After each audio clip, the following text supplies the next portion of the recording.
Welcome to the deep dive, everybody. We all want to know the secret to success, right? Well, today we're diving deep into Malcolm Gladwell's Outliers to uncover just that. And it's not just about hard work or talent, though those are definitely part of it.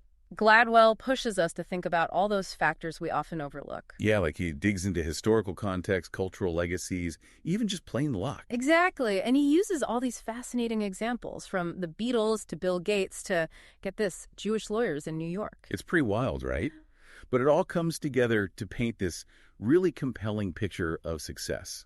So, to kick things off, let's talk about this idea of the 10,000-hour rule. Ah, yes, the 10,000-hour rule. Gladwell basically says you need to put in roughly 10,000 hours of dedicated practice to truly master any field. Like those crazy stories you hear about pro athletes spending hours and hours training, even as kids. Exactly. And it's not just athletes. Gladwell talks about the Beatles, before they were, the Beatles. Yeah, their time in Hamburg, right.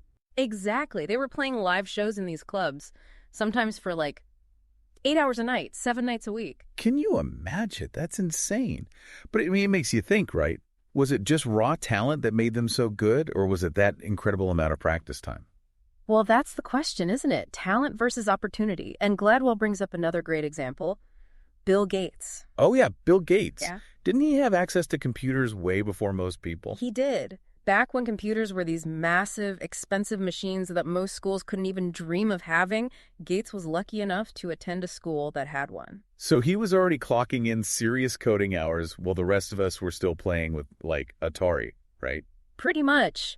He had this incredible opportunity to rack up those 10,000 hours before anyone even knew what Microsoft was. But hold on, because Gladwell doesn't just leave it there. He throws a bit of a curveball at us with Mozart. Mozart. How does he fit into this? Well, think about it. Mozart was composing incredible music as a child, seriously complex, beautiful music. There's no way he could have possibly practiced for 10,000 hours by then. Right. So does that mean the 10,000-hour rule is wrong? Not necessarily. It's more like it makes us question if there might be different paths to success. Maybe some people, like Mozart, are just wired differently. Like they have this innate genius that doesn't need as much practice. Maybe. But even with Mozart, remember, he grew up surrounded by music. His father was a composer and musician, so he was immersed in it from day one. It's like nature ain't nurture, It really makes you think about the whole nature versus nurture debate, right? But, okay, so maybe sometimes it's about raw talent or early exposure.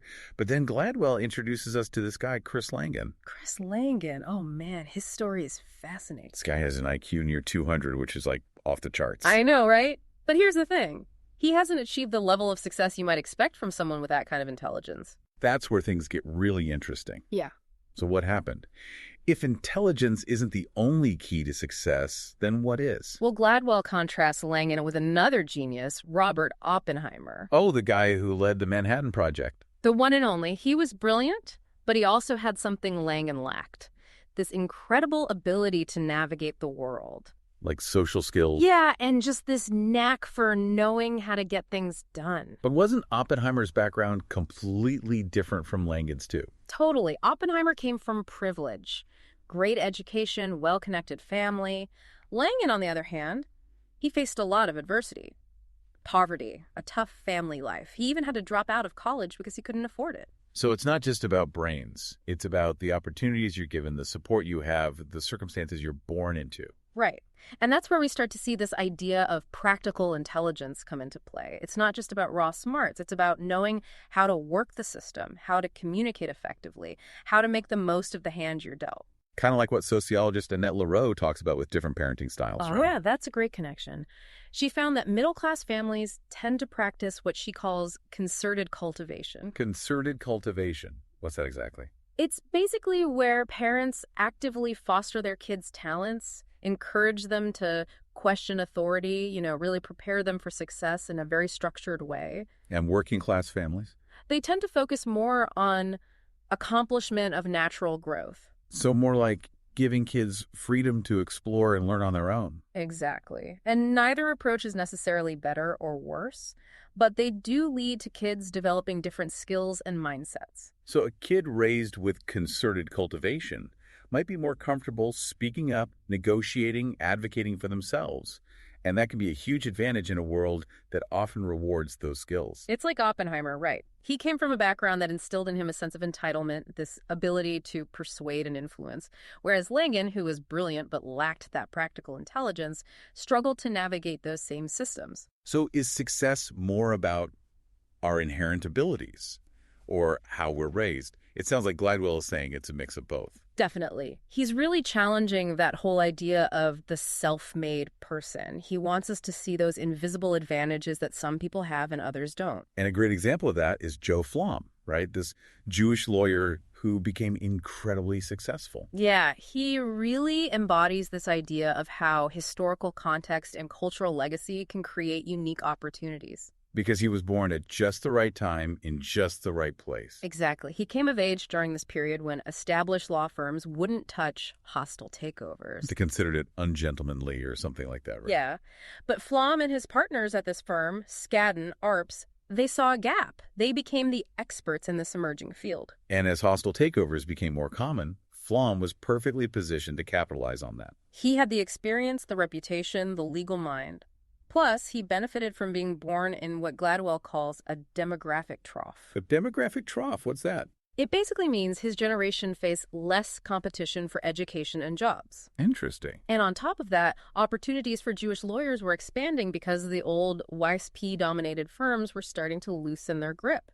So Flom's success wasn't just about his talent.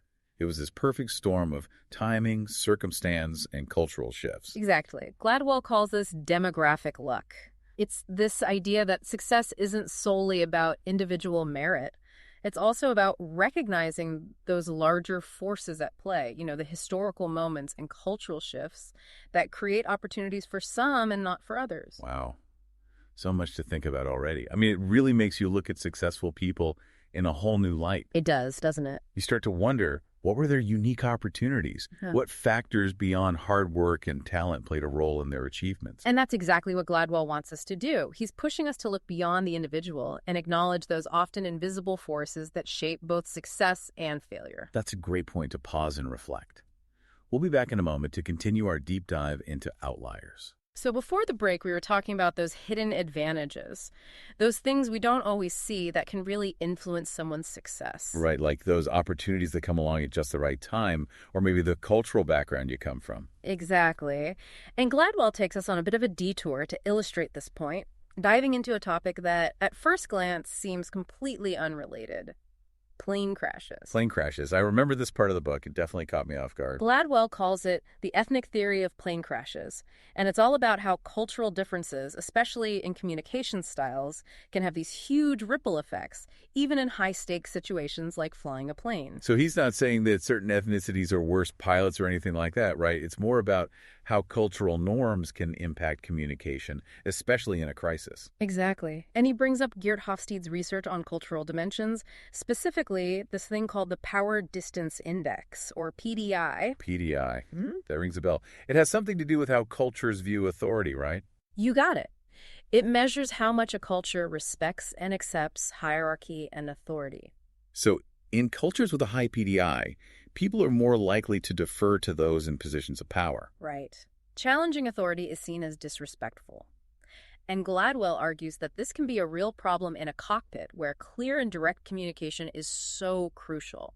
Because if the co-pilot sees a problem but doesn't want to question the captain, that could be disastrous. Exactly. Gladwell uses the example of Korean Air, which back in the 1990s had a series of crashes. He suggests that the high PDI in Korean culture might have been a contributing factor. Because junior officers might have been hesitant to speak up, even if they thought something wrong. Exactly. They might use what Gladwell calls mitigated speech, like hinting at their concerns instead of stating them directly. He gives that example of the Korean Air flight that crashed in Guam, right? Korean Air 801, Yeah. yeah. The first officer and the flight engineer both had concerns about the approach, but they were hesitant to directly challenge the captain. So instead of saying something like, hey, the weather's really bad, maybe we should go around, they made these subtle suggestions. Right, like the first officer asking, don't you think it rains more in this area? Or the flight engineer saying something vague like, Captain, the weather radar has helped us a lot. But those subtle cues were missed by the captain, who was also fatigued and overconfident. It all just created this perfect storm that led to the crash. It's a stark reminder of how important clear communication is, especially those high-pressure moments. But then Gladwell contrasts this with a story of a successful emergency landing. Oh yeah, the one with Captain Soren Ratwat. Yeah, he was flying with a multicultural crew, and he really emphasized open communication. When a passenger had a medical emergency, he didn't hesitate to divert to Helsinki, even though it was an unfamiliar airport and the conditions were tricky. And throughout the whole situation, he was constantly communicating with his crew, gathering information, making decisions collaboratively. It's a great example of how effective leadership, combined with a culture of open communication, can make all the difference. Okay, but now Gladwell throws us another curveball. He goes from plane crashes to, wait for it, rice paddies. Rice paddies. Yeah, I remember thinking, where is he going with this? Right. What on earth do rice paddies have to do with success? Well, Gladwell uses them to explore the idea of cultural legacies, specifically how the demanding nature of rice farming in Asia might have shaped a cultural legacy of persistence and hard work. Because rice farming is so labor-intensive. Exactly. It's like this constant cycle of planting, tending, harvesting, and the amount of effort you put in directly impacts your yield. So it's not just about working hard. It's about understanding that your effort directly translates into tangible results. Exactly. And Gladwell compares this to the work ethic in Europe, where historically peasants might only work, say, 1,200 hours a year. While a rice farmer in China might work 3,000 hours, that's a huge difference. Huge. And Gladwell suggests that this cultural legacy of hard work might be a factor in the academic success we often see in Asian cultures, particularly in math. Oh, right. He talks about how the structure of Asian number systems is more logical and consistent, which makes it easier for kids to learn math concepts. It's like this hidden advantage that's built into the culture itself. It makes you wonder what other cultural legacies might be shaping our approach to work and learning. It's like all these invisible forces are at play. Right. And then Gladwell brings us back to the U.S., to a school in the South Bronx called KIEP Academy. KIEP Academy. This was such an inspiring part of the book. It is. It's a public charter school in one of the poorest neighborhoods in New York City. And they're achieving these incredible results. Their students, who mostly come from low-income families, are outperforming their peers on standardized tests, and they're going to college at much higher rates. It's amazing. So, of course, the question is, how are they doing it? Right. What's the secret sauce? Well, Gladwell points to a few key factors. First, KIEP extends both the school day and the school year. So they're giving their students a lot more learning time. A lot more.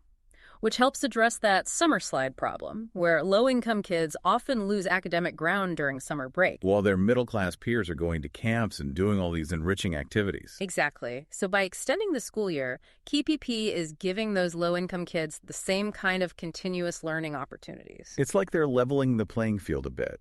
But it's not just about more time in school, right? Right.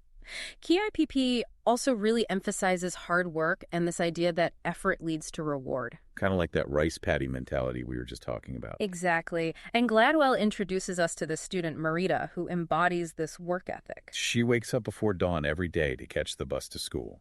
She spends hours studying, attending classes, participating in extracurricular activities. It's an incredibly demanding schedule. It is, but she embraces it. She sees this hard work as her path to a better future. It's inspiring, really. And it really brings us to the core of what Gladwell is trying to say in Outliers. I mean, it's just incredible, right? She's seizing that opportunity that KIEP provides, and she's proving that success is possible no matter where you come from. It's a really powerful story, and it highlights how hard work and dedication can make a difference. But it also shows the importance of having the right opportunities, the right support system. Absolutely. It all comes back to what we've been talking about, right? Right. Those 10,000 hours, the cultural legacies, the historical context. It's this whole web of factors that contribute to success. Exactly. And it's not just about individual achievement. It's about understanding the systems and structures that create those opportunities, or sometimes those barriers. Like even Gladwell himself. He talks about his own mother's story in the book, right? Yeah. Joyce Gladwell. Oh, yeah. She's a great example. Growing up in Jamaica, she faced a lot of challenges, but she also had some amazing opportunities that helped her succeed. Like that scholarship she received, which allowed her to attend a prestigious high school. Right, and then that chance encounter with a wealthy benefactor who helped her get into university. And then there's the story of her grandmother, who was this incredibly strong and determined woman who instilled in her this belief that she could achieve anything. It's like this incredible chain of events and influences that all played a part in shaping her life. It really underscores Gladwell's point that success is rarely a solo effort, you know? It's about the people we meet, the communities we belong to, the historical moments that shape our lives. And it makes you think about your own journey, right? What were those pivotal moments, those people, those opportunities that helped you get to where you are today? And what about those hidden advantages we might have that we don't even realize? Or the disadvantages that we've had to overcome? It's a lot to think about. Outliers is one of those books that really stays with you long after you finish it. It really is. It challenges our assumptions about success and encourages us to look at the world in a whole new way. Absolutely. Yeah. And if you're listening to this and you haven't read it yet, I highly recommend picking up a copy. It's a fascinating and thought-provoking exploration of what it really takes to achieve extraordinary things. It's definitely a must-read. And if you're enjoying these deep dives, don't forget to subscribe to our channel. We're exploring all sorts of fascinating books and ideas, so hit that subscribe button to stay tuned. Thanks for joining us on this deep dive into Outliers. It's been a pleasure exploring these ideas with you.